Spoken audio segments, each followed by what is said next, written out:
Well, welcome back, ladies and gentlemen, or welcome for those that are joining us for the first time today. My name is Terry Cook, and I'll be your session moderator for The Power of Seaweed by Desiree Dupuis.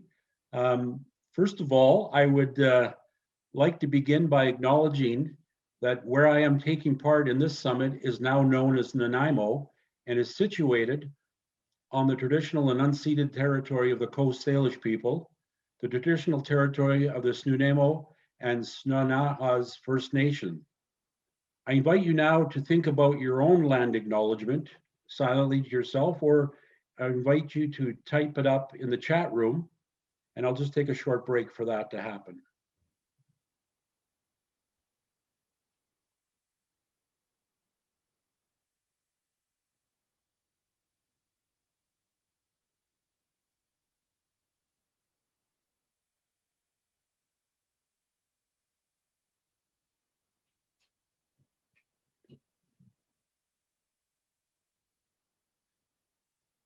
Thank you all. I'm really excited about this session because I know so little about seaweed other than it gets in my way when I go kayaking and such, and I know there's good uses of it.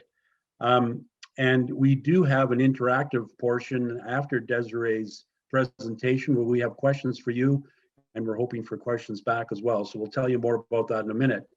But let me introduce Desiree, our speaker today. She's the Vice President of Sales and Marketing with Cascadia Seaweed. She combines her 18 years of marketing experience with her passion for living a life of purpose and making a substantial impact in the world by creating permanent, sustainable change. She has been living a vegan lifestyle since 2008 and is proud to use her voice to advocate for animals as well as the planet. In addition to her current role, she is also the director of fundraising for an international NGO, a non-governmental organization she helped co-found, which is called Reuben's Shoes Society. And she is also working on launching her own vegan fashion brand. So with that, I'll turn it over to you, Desiree. Thank you so much, Terry. And nice to meet everybody that's on the call today. Before I get into the session, I'm going to share my PowerPoint, and one of the very first slides is just about transitions to Nanaimo, because I was reading it and I thought it was just such a powerful statement. Okay, yeah, so as I mentioned, thank you so much, Terry and Transitions Nanaimo, for having me and being able to share my passion for the power of seaweed and how I believe that it is one key ingredient, crop that can potentially help reverse climate change and really help us save the planet. So when I was reading Transitions in Nanaimo, the first statement, it said, what would it take to build a truly resilient, sustainable, and equitable local food system? Imagine everyone in central Vancouver Island enjoying fresh, nutritious, locally grown, organic food that they can afford. Imagine farmers earning a good income and a new generation of young farmers innovating the industry.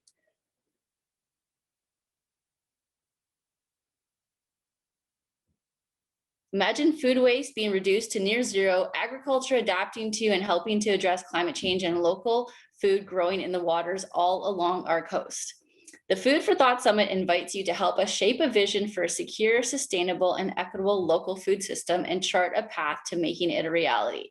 So as I mentioned, when I read this, I thought there could be not a better fit for this summit in terms of being able to share what we're doing at Cascadia Seaweed and our goal to bring seaweed into the homes of Main Street individuals. I mean, we're growing it locally in the fresh waters off the coast of Vancouver Island. So I am just incredibly happy to be here.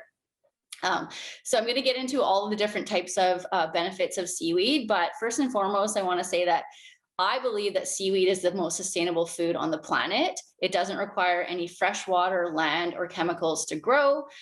Ancient cultures already knew what we're only just discovering now, and that it's incredibly healthy for us, for the planet, and for animals to eat.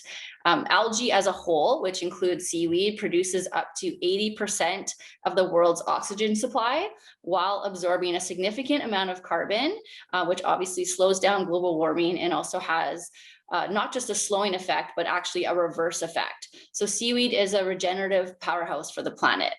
This is why at Cascadia Seaweed, we're pioneering a comprehensive, wide-reaching partnership with First Nations communities to build seaweed farms and to cultivate seaweed in some of the most pristine waters on Earth off the coast of Vancouver Island, as I mentioned. And seaweed farming is just the beginning for us. We're on a mission to take it to a whole new level. So as it says on the slide, Cascadia is growing to be the largest North American provider of ocean cultivated seaweed, which is a climate positive crop with a variety of uses requiring only sunlight and the sea to grow. And we're doing this in partnerships with indigenous and coastal communities. So we want the world to know that we are seaweed. Before I get into seaweed, I do want to just touch a little bit on where we're at in 2021 in regards to climate change and the urgent need for us to start making very significant changes, not only as individuals with our lifestyles and our choices, but as organizations and corporations in terms of the business operations that we do. So as you're all participating in a climate summit, I would be surprised if you don't recognize this name. Of course, the young individual Greta, who has shaken up such a storm with regards to climate change. And one of her quotes says, "The eyes of all future generations are upon you. And if you choose to fail, I say we will never forgive you." So as I say, the time is now. I'm not sure if any of you have seen, but in Manhattan now, there's they posted the climate change calendar. And it's a digital countdown of how much time we have to act before permanent, non-reversible climate damage is done. And that's counting down from 7 years. So there is no time left for us to act. There's so many indicators that we can't ignore in regards to evidence of climate change. Obviously temperature changes in terms of land and ocean temperatures, rising sea levels. And, as West Coasters, this is really relevant for us. I don't live too far away from Richmond, obviously Vancouver Island. So rising sea levels is a very big concern. Loss at the Earth's poles and mountain glaciers. We've all seen those really sad images of the polar bears losing their homes and their territories, and we've all been experiencing increasingly chaotic and severe weather changes in terms of heat waves and hurricanes and wildfires and droughts and floods. And it's just, I'm probably preaching to the choir right now, but there's just no lack of evidence in terms of, climate change and what's happening to our planet. And on this issue, on this topic, a lot of people are starting to recognize that one of the biggest impacts that does impact climate change is what we consume in our diets. And in terms of that, we're now hearing terms like low carbon diet. So a low carbon diet refers to making lifestyle choices related to food consumption to reduce the resulting greenhouse gases that come from the food that we consume. Choosing a low carbon diet is one facet of developing sustainable diets, which increase the long-term sustainability of humanity. So we want to protect our home. I did a lot of research because I wanted to get some of my facts straight for this presentation. And one fact that I came across is that it's estimated that the US food system alone is responsible for about 20% of US greenhouse gases. So our food and our diet is very relevant for this session and this summit. And it's very relevant in terms of our world today and the choices that we're making. So, of course, I would be remiss if I didn't talk about the impact of animal agriculture on our planet. And as of 2020, there are estimates that the sector's global contributions to greenhouse gases and carbon is up to about 37%, which I don't know if that stat takes you back, but it definitely makes me really consider, my food choices in terms of animal agriculture. Meat production is an incredibly inefficient use of land and of water, growing crops to essentially feed to animals, which actually then turn into methane and nitrous gases, which in fact impact the planet, is incredibly inefficient use of our resources. one serving of beef has more associated greenhouse gas emissions than 20 servings of vegetables, which is quite dramatic. So as I mentioned, growing animals for food is incredibly inefficient. And as global meat consumption increases, so does its climate impact. More images, and I apologize in advance, but sometimes to get facts across, we do have to share the real story. So animal agriculture has really left its mark upon our earth. Forests have fallen, grasslands have been trampled over in favor of crops and pasture land, and now it's impacting our climate and the atmosphere. The animal agriculture sector is one of the biggest drivers of human-caused climate change. As I mentioned, global temperatures rising because the amount of forests are decreasing, and the livestock production accounts for 70% of all agricultural use is used, 70% of all agricultural land is used for livestock production, and it's responsible for up to 18% of greenhouse gases, which, as I mentioned, include methane and nitrous oxide. I like the emojis. Yeah, it's eye-opening, and if you haven't seen these types of facts already, then yeah, you're going to be really shocked. I'm sure it's not that new information. And again, when people think about the plant-based movement, one of the negative things that I hear is the amount of deforestation that happens. But when you understand why forests are being cut down to plant crops, a lot of the crops are actually being grown just to feed animals. So 33% of all grains grown are actually used for animal feed, which obviously, again, is incredibly, unsustainable. So, the different types of emissions that contribute to carbon and climate change are methane, nitrous oxide. This comes from just in terms of the production of feed, as I mentioned, the crops, manure, and of course, enteric fermentation, which we all have probably heard of, burps and farts from the cows, which is one of the biggest contributors, is actually the gas that comes from the animal and goes into the atmosphere.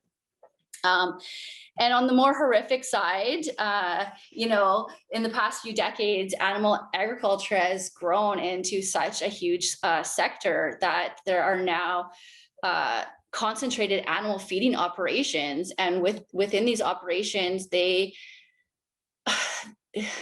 deliver an enormous amount of waste. They have so many negative impacts from resulting hard labor, diminished nutrition, and social inequality in terms of this food system.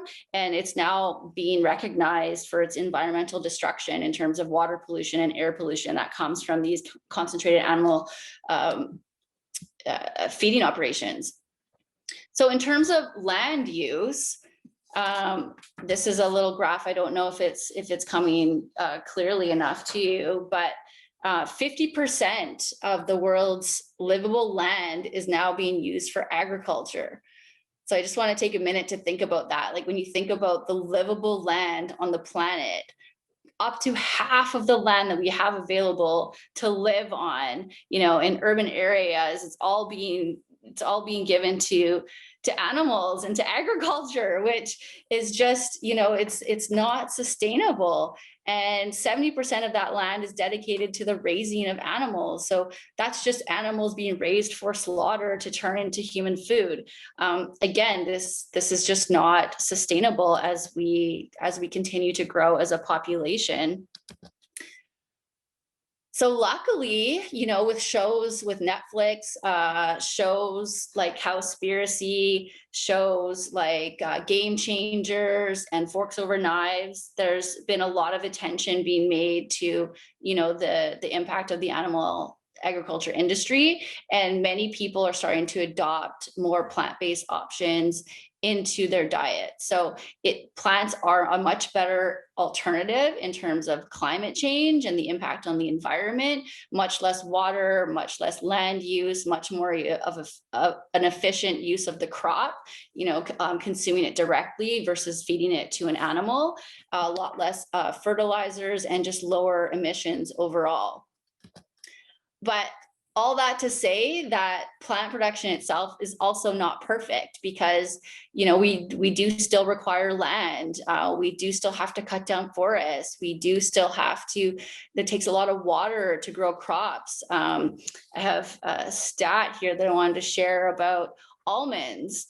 It says a single almond takes about 1 gallon of water to produce. So think about 4 liters of water for just one almond, or 10 gallons for just a handful of almonds. And it says California dedicates about 8% of its total agricultural water supply to growing almonds. So I know many people, almond milk was so popular with people trying to get away from dairy, and now that's kind of going by the wayside because people are realizing the environmental impact of different types of plant crops. So all that to say that, we need to protect our forests. Like our forests consume roughly 25% of our man-made carbon dioxide, and yet more and more forests are being slashed and burned to make way for pasture land, for monocrops. And this means less carbon that's going to be absorbed, and it's accelerating climate change. So I encourage everyone watching this to start to think about your own impact in terms of the choices that you're making as an individual. As a citizen of the earth, every person needs to make a conscious decision as the day-to-day impact of their choices, and everything that you choose to eat to what clothing you choose to buy, it makes an impact. No one is perfect, but we definitely have the ability to make a difference and contribute to a better future. So back a little bit more background on the carbon problem, and then I'm going to start to get into some hope and inspiration in terms of how seaweed is going to be, it is a powerhouse to help us solve some of these problems. And so the Intergovernmental Panel on Climate Change has a net zero target for 2050, and it contains a two-pronged approach. So the first is to stop releasing greenhouse gases in the first place. We know this. We know we have to cut and reduce emissions. But beyond this, and what I think is now the new topic of conversation, is actually proactively removing the carbon that exists in the atmosphere and using negative emission technologies, ways that we can actually sequester carbon. So what I'm talking about is drawdown. It's now become the other half of the problem in addressing climate change, because we must actively start working towards drawing carbon out of the atmosphere. So there's a multiple ways that we can consider looking at taking carbon out of the atmosphere. I'm not sure if anybody has seen the movie called Kiss the Ground. It was narrated by Woody Harrelson and produced by a bunch of celebrities, of course, because it's on Netflix, I believe. But Woody Harrelson narrates how just important it is in terms of the whole aspect of drawdown, how we really need to regenerate our soil. We have to look at different ways of drawing the carbon out of the atmosphere if we're going to have a chance at reversing climate change, or at least not continuing to damage the planet. So again, things like actually growing bamboo, farmland restoration, adding green roofs to buildings, rebuilding our forests through afforestation, and of course composting. And one of the things that one of the areas that I'm going to get to later on in my presentation, of course, is in regards to seaweed and how seaweed is working towards sequestering carbon, which is the other half of climate change.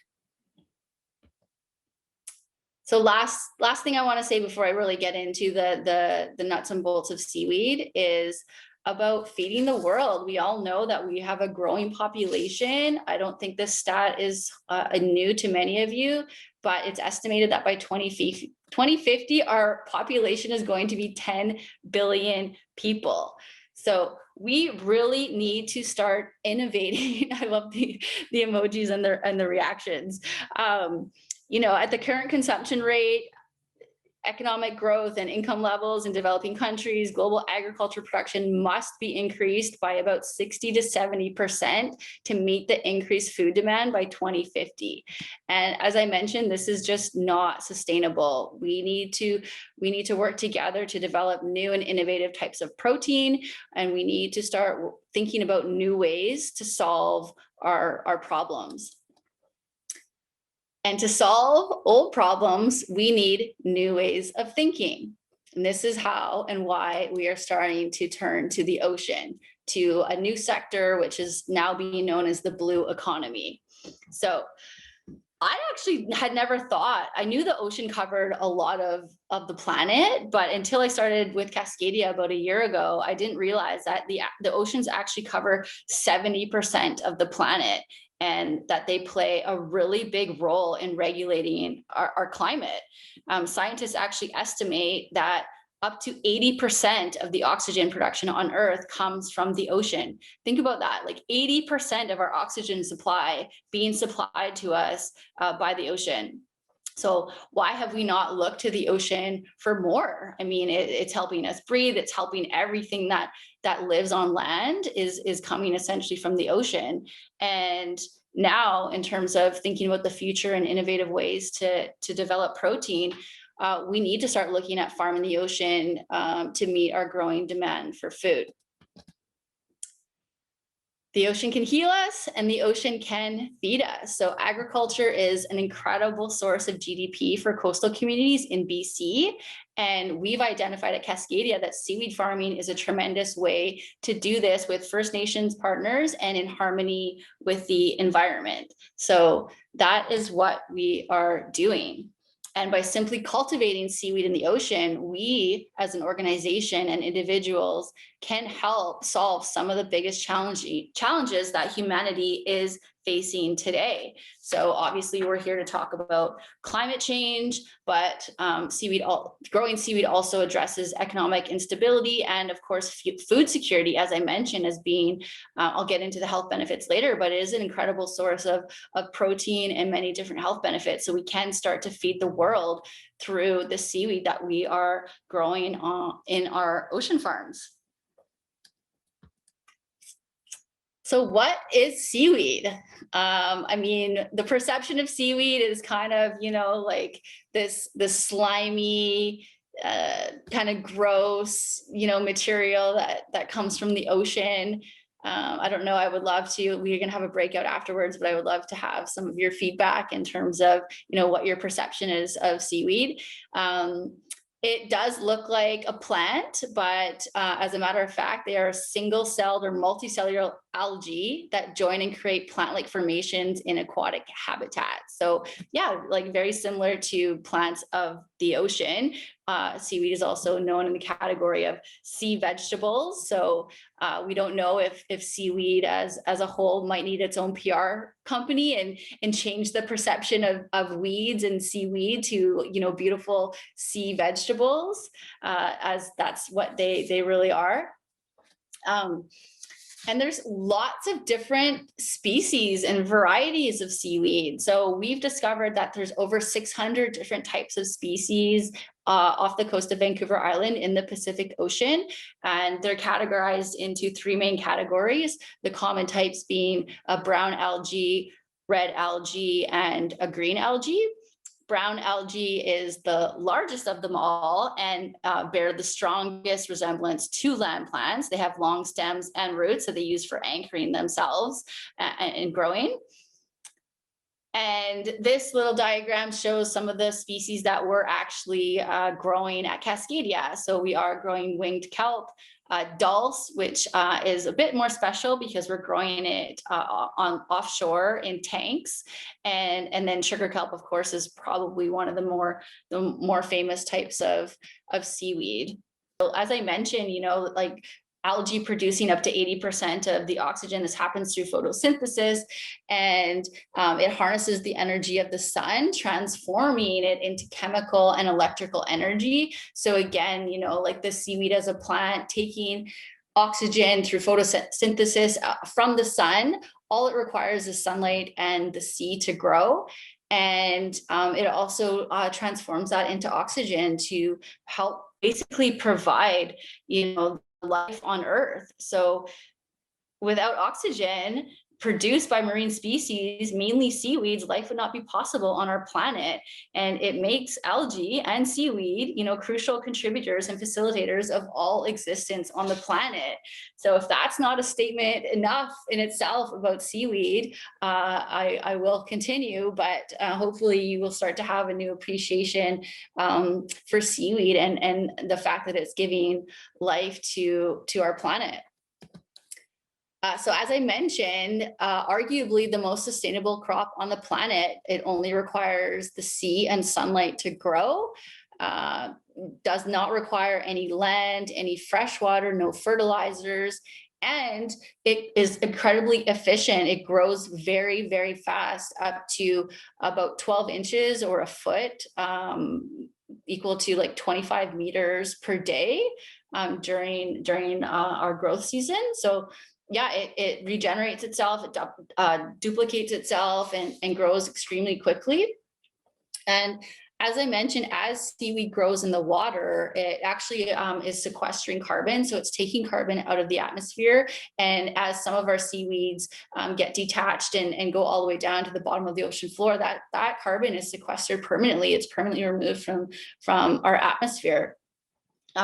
Seaweed offers an incredible amount of biodiversity, and the more that it grows, the more it helps to acidify the ocean, which has another positive impact for other marine species, for the health of the ocean, for marine life to grow and to prosper. So it's really important, and it's definitely important as a part of our plan for climate change, because unless we get carbon out of the air, we're going to continue to see adverse consequences that will ultimately deprive us of food and flood our cities. So it's essential that we start to look at new solutions, and seaweed is definitely an incredible option. Recent research has discovered that seaweed plays a huge role in ocean carbon sequestration. So as I mentioned, wild uncultivated seaweed is responsible for sequestering over 100 million metric tons of carbon in the deep ocean every year. So again, as I was doing more research just to be prepared for sharing this information with all of you, I just want to read that again. So wild uncultivated seaweed, so just seaweed in general on planet Earth, is responsible, according to science, according to research, for sequestering over 100 million metric tons of carbon into the deep ocean every year. So that's a really powerful stat. There is, being in the seaweed industry now, there's someone that I've come across, and his name is Tim Flannery. He is an Australian mammologist, paleontologist, environmentalist, and he actually did a TED Talk on how seaweed could help curb global warming. So if you're interested in more information about seaweed as a powerful crop to help regenerate the planet, I would definitely take a look. It's, TED Talks are pretty short. I think it's about 50 minutes, and it's how seaweed could help curb global warming by Tim Flannery. But in his talk, he talks about how, if we could cover just 9% of the world's ocean in seaweed farms, we could draw down the equivalent of all greenhouse gases we put up in any one year. Again, that's more than 50 gigatons. So these are quite substantial numbers. I mean, it's definitely going to take a very long time to cover the world, even 9% of the ocean with seaweed farms, considering it's, right now, I don't know the stat of where we're at, but I would say it's definitely nowhere near the to 9% at the moment. But it just goes to show, as we invest in the blue economy, as we invest in building out seaweed farms, the potential for this sector in having a significant impact on greenhouse gases and emissions, and helping to reverse climate change.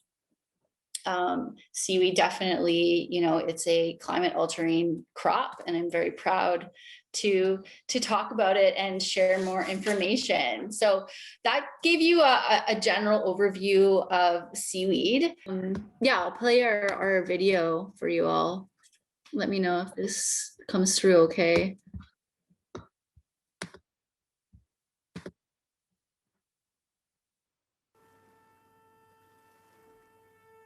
Without the ocean, there is no life.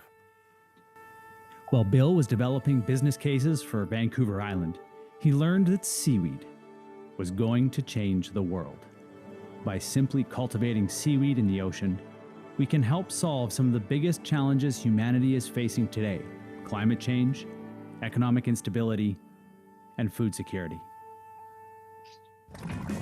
After speaking with one of Canada's most knowledgeable seaweed experts, Bill's entrepreneurial spirit was sparked, not because he needed a new project, but because of the positive social, environmental, and economic benefits this budding new sector offered. Seaweed farming helps feed our growing populations, helps revitalize coastal communities, and reverses human impact on the oceans. It's an opportunity to demonstrate that industry can be profitable while also being good to people and the planet.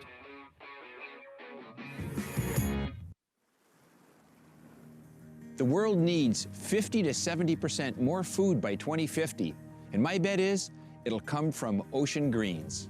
Canada can be an industry leader in the plant-based movement, with a sustainable crop that only takes the sea and sunlight to grow. In early 2019, Mike Williamson, Tony Athier, and myself formed Cascadia Seaweed Corporation. It's built on social responsibility, climate action, and good governance. We're not just building a business, we're building a brand new sector for coastal British Columbia. This new, dynamic, and exciting sector is becoming a driving force where coastal communities benefit. The economy benefits. The environment benefits. it's a revolutionary way to cultivate and grow food. It's a new way of imagining aquaculture, and we're on the cutting edge. We can address food insecurity with healthy, nutritious, and delicious food. With seaweed, the positive impact is endless. The more we grow, the more benefits we provide. We're always working towards our goal of sustaining value from the sea.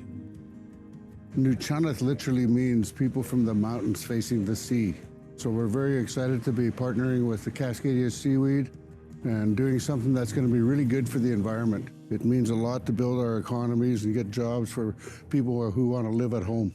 Building these true, harmonious partnerships provides skills training, employment, business development, and economic stability for coastal communities.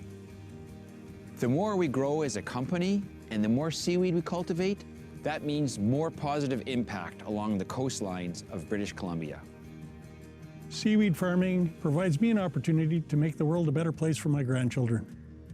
Seaweed is a macroalgae grown in saltwater environments and categorized into 3 groups. Over 600 species have been identified in just British Columbia, probably because this coast is a Goldilocks zone for growing seaweed. Perfect conditions, cold, nutrient-rich water, minimal shipping activity, and just the right amount of sun. There are many uses for seaweed: biopackaging, medical and industrial applications, cosmetics, and a long list of consumer packaged goods. The highest and best value for our seaweed is the human food industry, and that's when it gets really exciting.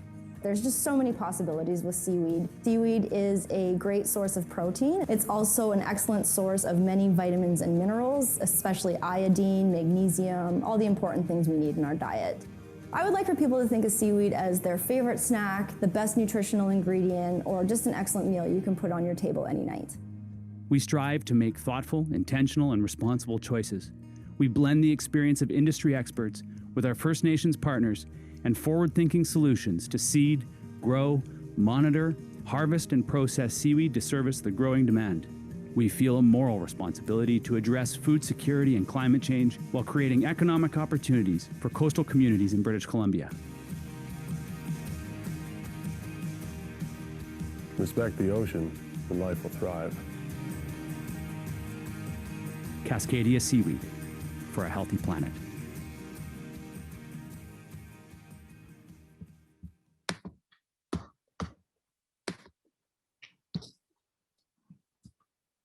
Oh, that was great. That was great, Desiree. Thank you. Yeah, so that's You can see the faces behind Cascadia and some footage of what we're up to. I'll go through a few more slides and then we will go into some discussion with the breakout rooms. So yeah, in terms of environmental stewardship, consumer demand continues to push companies toward making a positive impact on the environment. For many corporations, they're looking to reduce their carbon footprint, but there's a few companies that have chosen to walk a narrow path, one that aims to leave the planet better than they inherited it. And that's our mission at Cascadia. So we call these the elite few, the companies that have called themselves to the highest standard to help steward our planet. You met two of these faces in the video, and they are our founders, two of our co-founders on this slide, our chairman, Bill Collins, and our CEO, Mike Williamson. And I was brought into the business to help develop our brand of consumer product goods. So I'm in charge of developing our brand of products and developing our food. And I was brought in along with Carlos Zarillo, who's also one of our business partners and basically our chief brand officer. And the company was also founded by the gentleman on your very right, Tony Ethier, and Tony and Bill and Mike are the three co-founders of Cascadia. They are three maritime professionals who believe in building a profitable and scalable business that enhances the natural environment and provides economic opportunity for rural and coastal communities. So as I mentioned, I am responsible for all of our product and food and brand development. And then we also have a sixth partner in our business, Rob Napoli, who is very busy right now as we're raising another round of financing. We're raising another $2 million right now. And so if anybody listening or watching is interested in being a part of this blue economy in the aquaculture sector, specifically, Cascadia Seaweed on Vancouver Island, then yeah, definitely get in touch afterwards because we are in the midst of a really exciting time. In terms of collecting and harvesting seaweed, just to identify the difference between a cultivator and a harvester. So a harvester could be, anyone that basically it's more hobby style. You're collecting from existing stock. You go down to the beach and you collect seaweed off the shore, and you're harvesting what's already been naturally produced. Whereas cultivation, our cultivation process is climate positive, and it provides additional carbon sequestration. It provides habitat for other species and enhances the natural ecosystem. So we're installing low impact farms and we're producing a crop from the seed that we actually inoculate. So I'm going to go through a bit more of like the seaweed fertilization process. But yeah, we're going from everything from fertilizing the seed to then, basically planting it and seeding it into the ocean, growing it into the ocean for several months, and then bringing that crop out of the ocean. So we are full ocean farmers and fully developing the seaweed from the ocean. So this gives you kind of like a timeline of our operations. As I mentioned, we are fertilizing the seed in our nurseries. So we start with seed production, and then we take that seed, we put it onto the line, we build out the farm and deploy the lines that the seaweed is basically planted on itself, and then it's planted into the ocean. Usually I think about 4 months is the harvest process. And then we're just about 2 weeks away from actually bringing all of our seaweed out of the ocean over time, and then processing that seaweed into our food, and then distributing it out onto grocery store shelves or right away through our website, through e-commerce, which should be late summer, early fall coming. So a picture of our seaweed babies and our nursery. So yeah, again, this is the very beginning. So the fertilization process, a baby kelp, which is also known as a saurophyte. It actually happens through sexual reproduction, which again, before I joined Cascadia, I had no idea that this is how, that seaweed was born this way. So male gametophytes produce sperm, and combined with the female gametophyte, which has an egg, and they produce a zygote. And then the zygote starts to divide, and then it grows into a saurophyte, and that's how the life cycle begins. And so we do grow these little seaweed babies in our nursery, and then, as I mentioned, they go on the line, and then they go into the ocean once they're at a significant size to be able to continue to grow in the ocean. So this is a picture of our little babies growing on the line. Again, you can, when you think about seaweed, when it is full grown, it's a full, big, long leaf and very abundant. And you can see this is what it looks like when it's just starting to grow on the rope, which is, I don't know, I think it's pretty fascinating.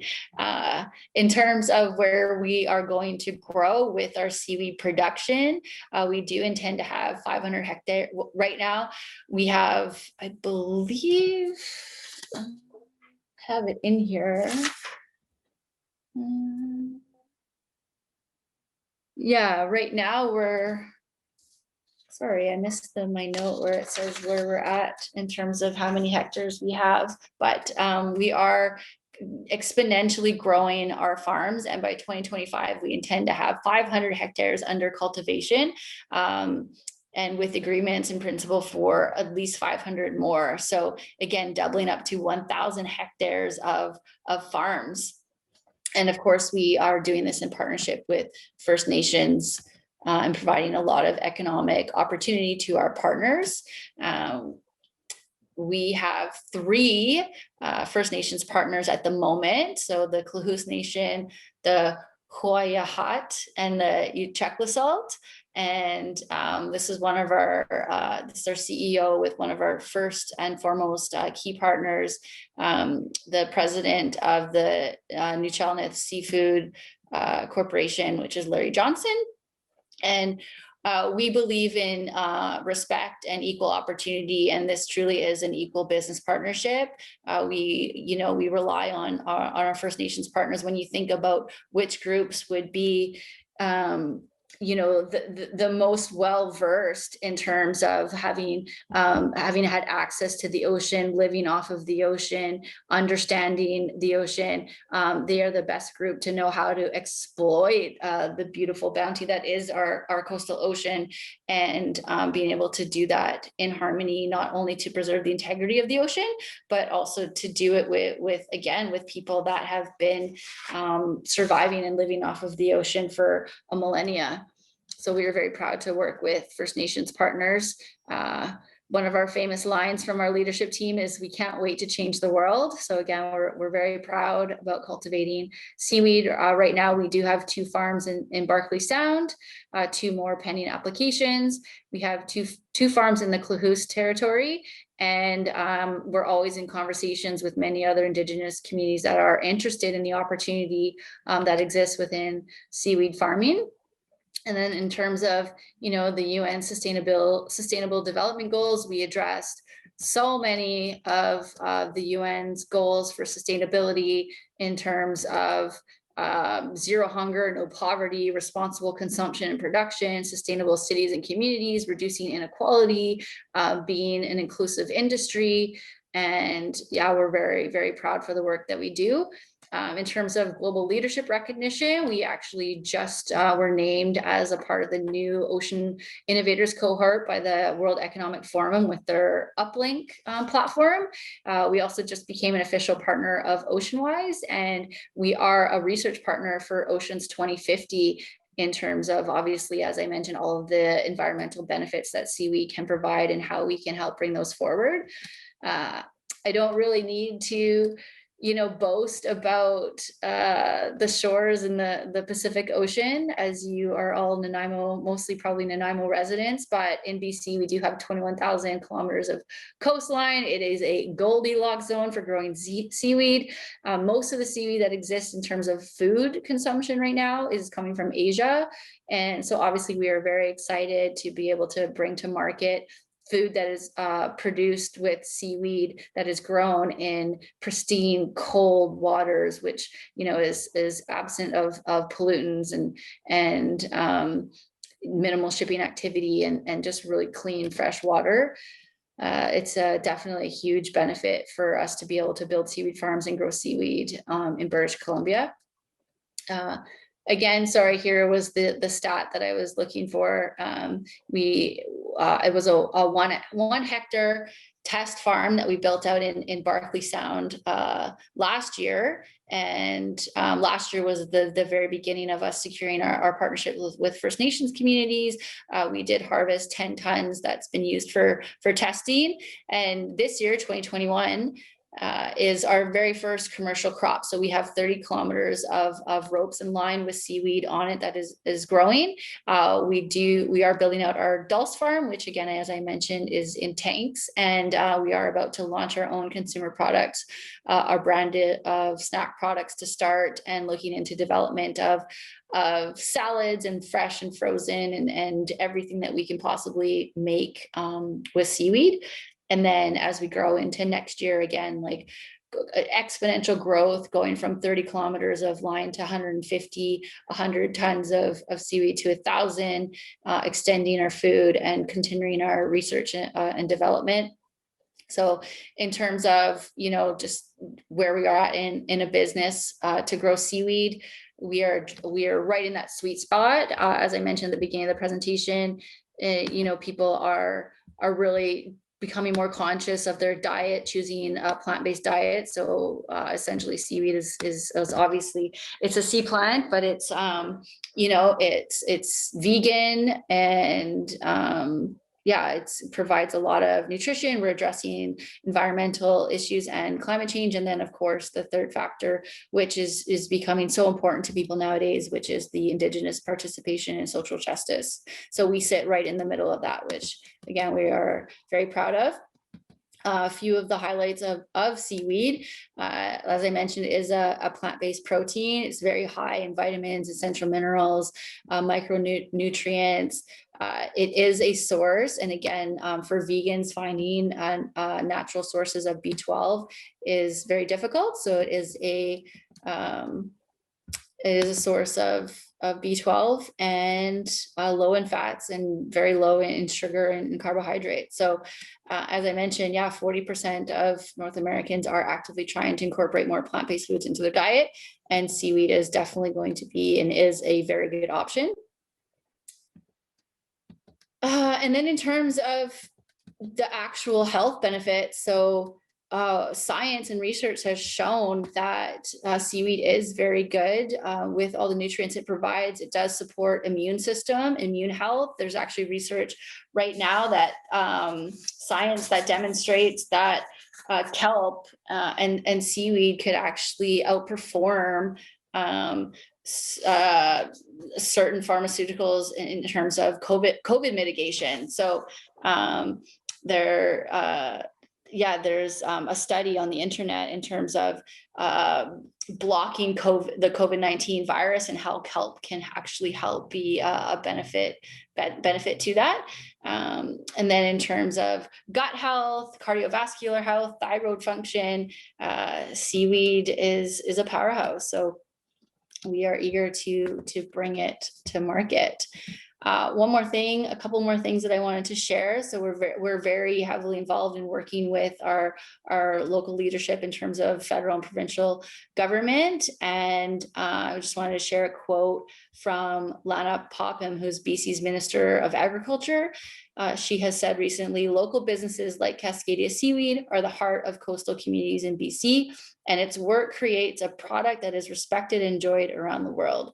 By making traceable systems more accessible to business, we're helping companies create safe and reliable food for consumers while strengthening BC's food system.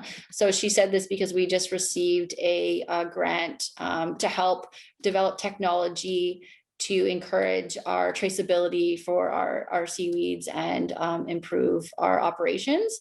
So we are getting a lot of attention and a lot of press. I'm not going to go too much into this in terms of like the different varieties. Again, each variety of seaweed, kind of like wine with the different grapes and different varietals, each one has its different health attributes, has different textures and flavors. So it does, bode well for different usages. And as I mentioned, we are going to market over the summer. Our first products will be dried seaweed snacks, and then we'll be looking at fresh and frozen meals, and then ultimately into nutraceuticals to really give people access to all of the powerful benefits that seaweed offers. And other types of verticals that we are working on as a company. I mean, seaweed has so many different uses.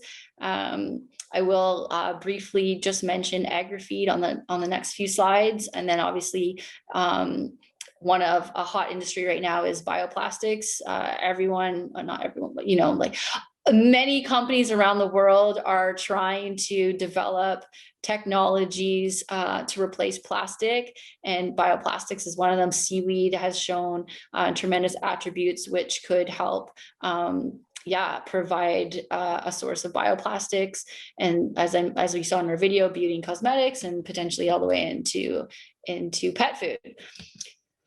So seaweed as a part of agri-feed. So this is part of our team. We are doing research and development, and there's a lot of documented science and research that shows if you put seaweed into a cow's diet, as little as 0.5% of their diet, it actually reduces the methane that comes from their burps, essentially up to 95%. So I'm going to repeat that again. So even just adding a nominal amount of seaweed, 0.5% of seaweed into their diet is a 95 production of essentially greenhouse gases. So we are actively researching that.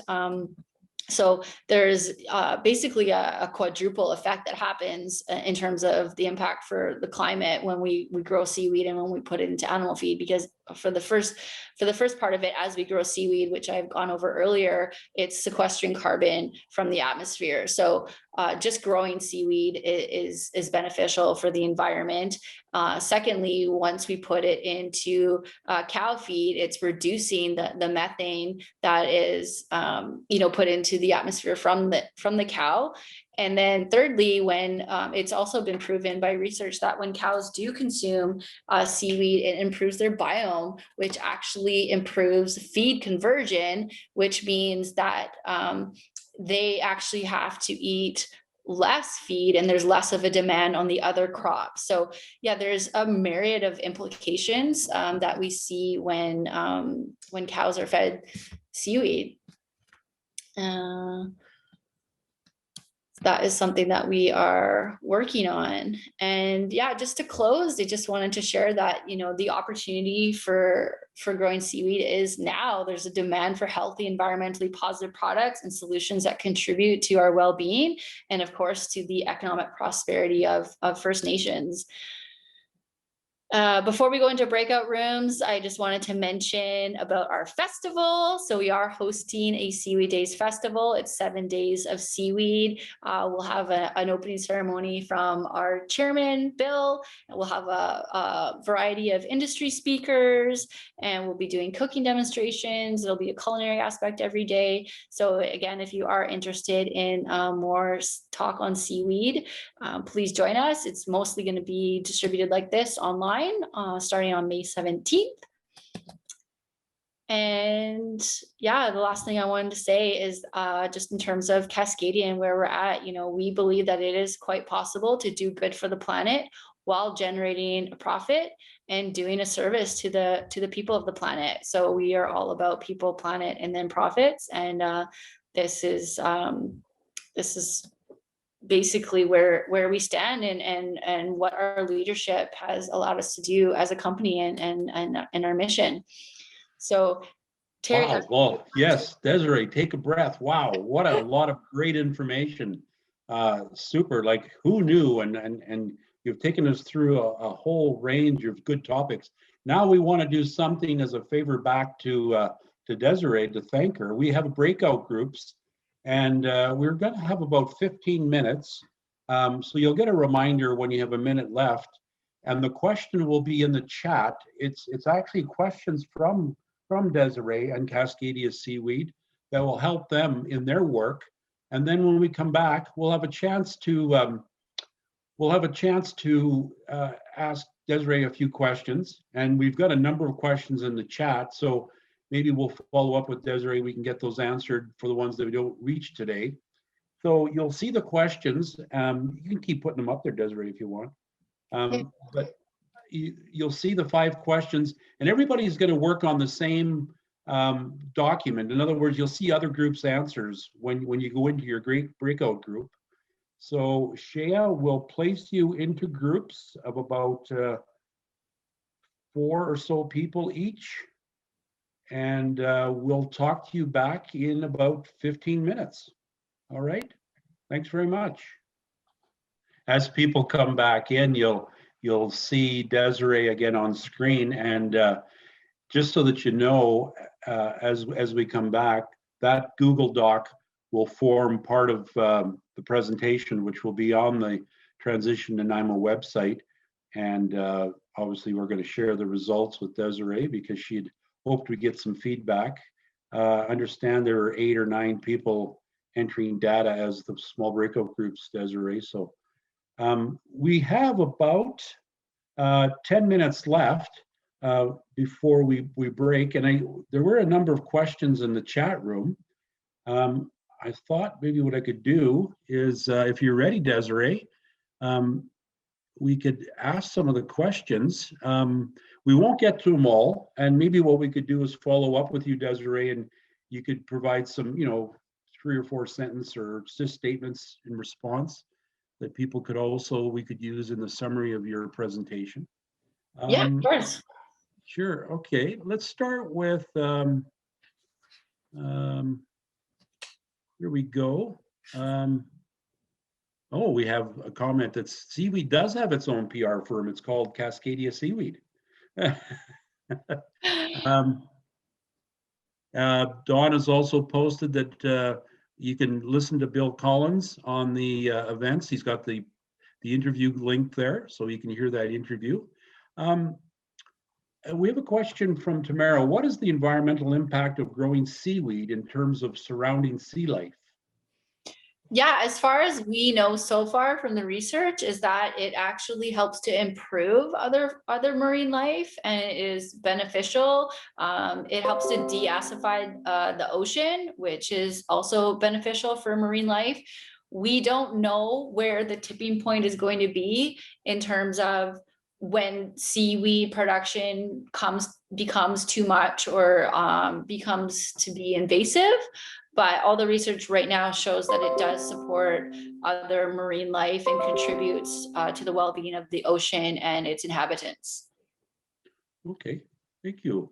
How much CO2 would 500 hectares sequester from the atmosphere? Well, is that a follow-up research question? Yeah, I wish I had the answer to that. I know our team is trying to quantify how much seaweed our farms are actually, how much carbon our seaweed farms are sequestering. So I promise you, once we do have quantifiable data, we will definitely be sharing the positive impact in terms of sequestration that the carbon or the seaweed will have.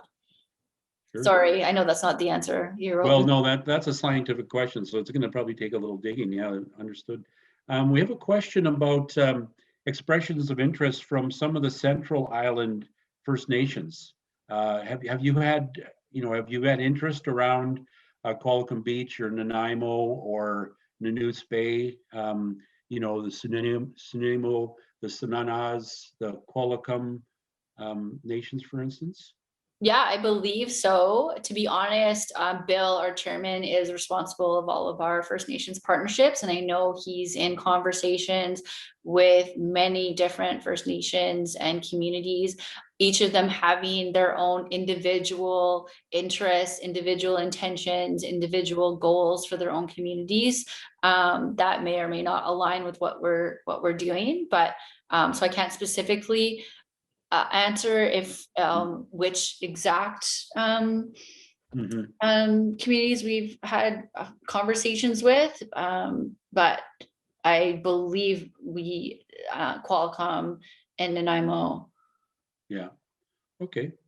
All right. Here's a request that you consider packaging for your seaweed snacks to make sure it's eco-friendly, just because we always talk about over packaging and packaging being such a huge environmental impact. So that's her pet peeve is the packaging issue. She is not alone. That is something I hear all the time. I just heard it in the breakout room was, it's the complete distaste that we have and consumers have in terms of like wanting to enjoy seaweed snacks, but it's plastic upon plastic upon plastic. And so, yeah, my goal is definitely to find, sustainable packaging, and my dream, which, I don't know when this will happen, but is definitely to have a potential seaweed bioplastic as the packaging for our products. But 100%, we're not going to create sustainable snack products made from arguably the most sustainable crop on the planet, and then and not consider the packaging that comes along with that. Right. Okay. Do some species, this is from Thea, do some species of seaweed sequester higher amounts of CO2 than others? Again, I would have to defer that to our science team. I would imagine that they probably do, just because all the different variations I've seen within the seaweed in terms of the health benefits, the taste profile, nutrient profile, they do differ quite a bit. So I would imagine that potentially the power of what they provide in the ocean and in terms of photosynthesis and stuff like that would vary amongst the species as well. Sure. But I don't have scientific backing to share. What about any incentives for farmers to switch to a seaweed-based animal feed? I know Brigitte in our group was, convinced her husband to do that, and it really improved their health. But what other incentives could you do to, especially if it's cheap or beneficial for the animal's health? Of course. I mean, that is definitely a primary consideration. Why would farmers care? I think that you would definitely, there's going to be a few different prongs to that approach. Is one is consumer demand is probably going to have to, is going to have an impact and make farmers care. From a financial position, if they are not consciously concerned about their environmental footprint or impact, then it is going to be difficult and challenging. I know that there's going to be a government legislation that may help, will not help, but that will not only incentivize, but potentially make it mandatory for farmers to have to comply with. And the other part of that is what I mentioned in terms of the research that's showing that when you add seaweed into the diet, it improves their biome, and then they're actually able to the feed conversion is enhanced and more significant. So ultimately, potentially, they require less feed or more concentrated feed, which could actually lower their cost in other areas. That's to be determined, but I think that could be a part of the financial incentive is if, okay, you add a new component, which is seaweed, but then you actually are able to lower another component, which is the number of crops or feed that you actually need in general. From Diane, is there something that would endanger seaweed? Something that would endanger it?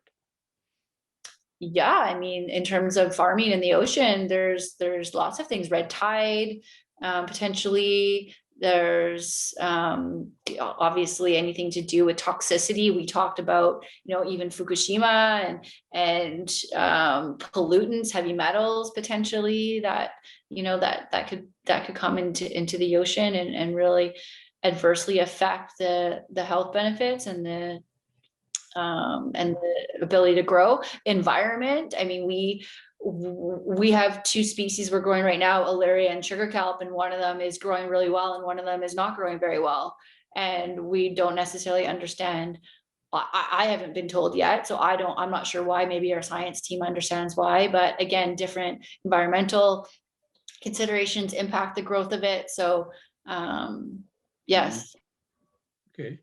And maybe there are other comments, but maybe just finally, are slice sheets the only way to market CPG seaweed?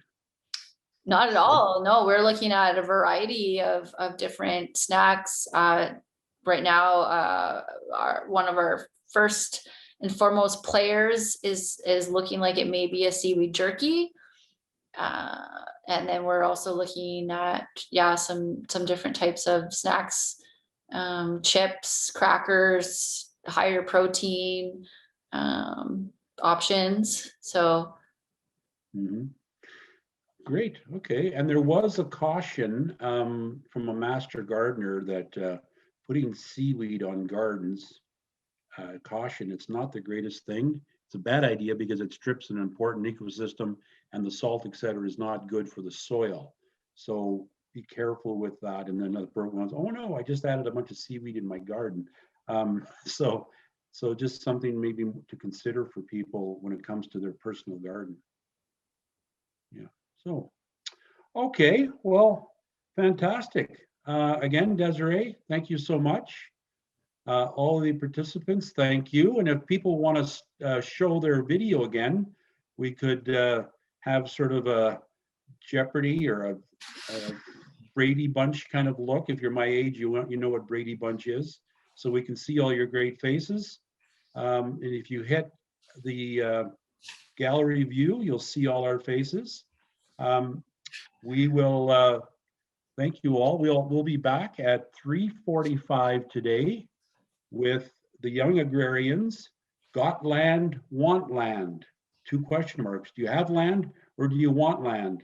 So our last session, 3:45 to 5:15 today. All right. So take care, everyone, and thanks for joining in. Thank you so much for being here. Yes, thanks, Desiree. Good luck. Good luck with your company and your marketing efforts. Yeah, thank you. You can follow us along if you're on Instagram, Cascadia Seaweed, and check out our Seaweed Festival. And yeah, we will see you. Right. Thank you so much for allowing me to share. It was awesome. Thank you, Fred. Thank you so much. Thank you.